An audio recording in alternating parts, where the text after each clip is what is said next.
Today I'm going to show you how to make a quick, easy bar top pizza holder or pizza stand, whatever you want to call it. Made these out of some pine wood I got at Home Depot. They're already pre-cut in circles, and then just some 2x4s on the bottom to be able to lock onto my bar top. But it's a great idea. I think that way you can serve pizza when you have people over to your house. I'm going to have 2 or 3 of them along the bar. That way you can take pizza out of the oven, bring it over, set it right on top of the pizza stand, and you can actually use it as a cutting board on top also. Very easy. There you go. Again, these are a little bit tighter together than this space, so it goes on wedge, so you have to push a little bit, but you want it to be stable. There you go. Now it won't come off at all. Okay, the first thing I'm going to do is measure, try to find the center of this, so that way I can help mount the brackets exactly in the middle, see where they go. It's about 17.5. Yep, 17.5, so 18 3/4. This one, or 8 3/4, sorry. 1, 2, 3. Just lightly mark it with a pencil. Go this way. Again, 8 3/4 will be right there. So the way I'm going to get this now is that I took one of my braces and I marked it in the center with that pencil line. I'm going to line that up right there, right into the center. I kind of try to get it as straight as possible, and this way it'll give me a nice guide. So I'm just going to mark on both sides with a pencil. That way it'll give me a nice, so I know exactly where I should be putting. It'll be on each side, so there'll be one brace like this on this side, and then one brace on this side. This is kind of what it's going to look like. So it'll be like this. Another trick too is that you can take a third one of these and put it in the middle just to make sure you have them spaced properly. So before I screw this down, this is the same thickness of the bar rail that's outside. So I can use this as an example of how the bar rail would be. Again, it'll be like this. I will measure again here to here to make sure those are exactly centered, but that's going to give you an idea. Now I'm going to figure out how to attach these. More than likely, I don't want screws on the top side because it takes away from it, so I'll probably toenail these in like by drilling at an angle here into the top board. And then I'll put some wood screws in there on each end. So again, drew some lines. These are about 3 inches and a quarter in from the circle to put these, so right here. Then to make sure I have a tight enough space before I draw lines, I'm going to use this as a guide. Push those there, get these all flush and level. And I want those as tight as possible. I'll gently lift this out straight up. So this is exactly where I need the braces to be. So I'm going to draw some pencil lines again to make sure I have an exact, I know exactly where to put them. That way. There we go. Now I know they're going to go exactly here. So you can see I have a nice corner line right here. This will go just right there. Make sure that pencil line's there. Again, I'd rather it be a little snug than too loose. So err on the snug side. You can always push down. That's the way it's going to look. I have it glued down.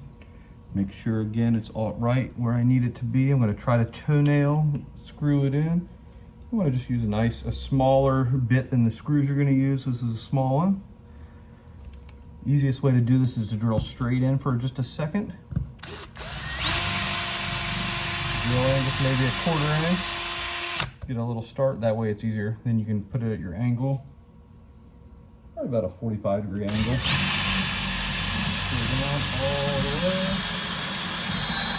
There we go. Angle on this side. I'll spin it around. Again, double check I'm in the line still. Perfect. I'm going to repeat the same thing, go up about 1 inch. And about a 1/4 inch, and 45-degree angle down. All right, before I screw it in, I put a bigger bit in. I'm just going to put a little tiny drill, a little bit, just so I can recess the screw. Here's the screws I'm using. You want to be able to have a head that's big enough so these screws will sink right down in, so you won't have any visible screw. This isn't too critical, just to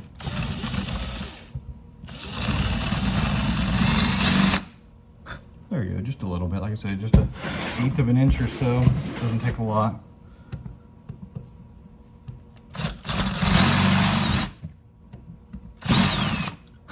There you go, that's all it took. Yeah, just so you can see what I did. Like I said, I just recessed it a little bit with a larger bit, just so the screw head will sink down into there so you won't see it or feel it. It's been about 2 or 3 minutes. The glue is getting tacky, so it's kind of up against the clock a little bit. Again, double check, make sure everything's lined up perfectly. Gently start. You don't want to strip this out or move.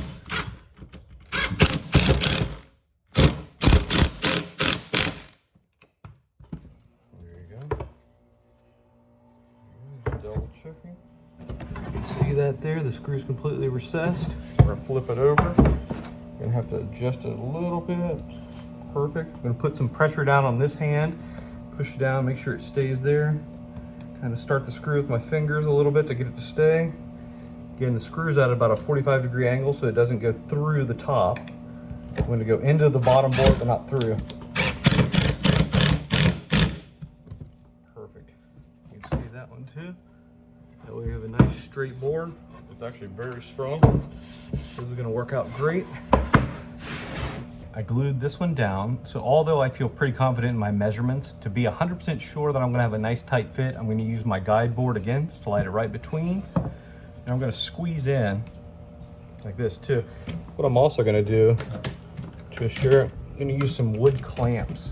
I'll get these flushed up. This way I don't have to worry about it sliding at all. So they're all flushed up on this side. So I'm going to use these wood clamps. Again, you can buy these at any hardware store. Clamp that super tight. This way I don't have to worry about it slipping or moving at all. Once it's clamped, now I don't have to touch it. I mean, it's going to stay still perfectly. That way I can screw it in, toenail it. Again, it's already glued on. This will work, make it a lot easier. Flip it around. Do the same thing over here.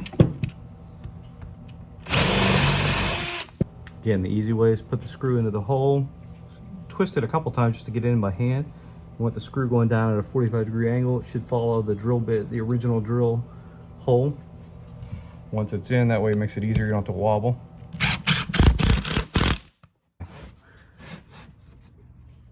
There you go.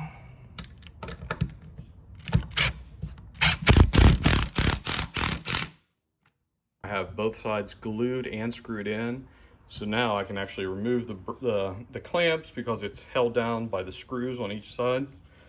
So I'm going to take these off. I'm going to go test it to make sure it's all right before I go any farther on this. Again, I should be able to take this middle one out completely. This is just the guide board. So now here's kind of the finished product. I have everything all screwed in, glued.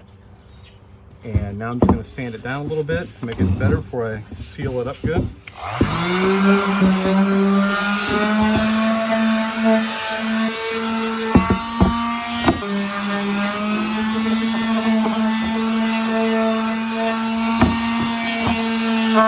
Now I'm just going to apply a light stain to this wood. I mean, after I let this dry and cure for 24 hours, I'm also going to coat it with a food grade wax or some type of sealant on top of it just to make it shiny and to keep it more food grade also. Now I'm just gonna let that dry and then cure for at least 24 hours. Like I said, then when I'm done, I'm gonna put a nice wax on top of it or some type of natural sealant so to make it more food grade.